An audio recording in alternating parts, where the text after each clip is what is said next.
Sally. I'm here today to show you how to remove the tack strips from underneath your carpet. I like to use a crowbar, or actually this is the best tool to use, or also called a pry bar. But what I like to do is put a piece of cloth right here to protect your crowbar from getting any damage.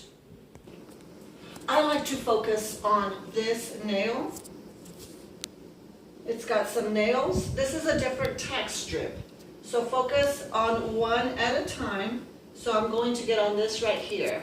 And notice that I put goggles on just to be sure and that I don't get anything in my eyes, and make sure just in case any nails pop up, which they usually do not, but this is just to protect my eyes, and I have knee pads to protect my knees.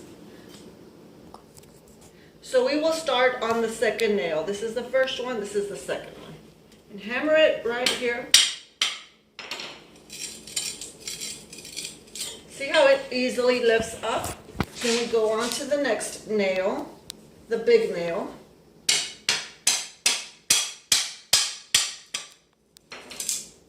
See how it's lifting up?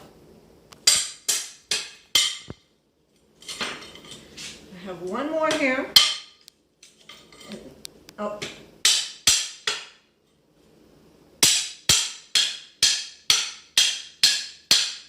This one was a little difficult, but see how it popped right on up, and we just have one more to do at the end.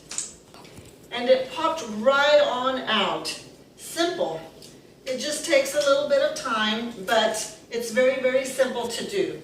I hope that this video has been very helpful. Please watch my other videos that I show you how to remove the carpet, how to remove the padding, and now how to remove the tack strips from the floor. So thank you so much for watching. Give me a thumbs up, subscribe to my channel for more tips on how to do it yourself and how to save money. Thank you again and have a blessed day.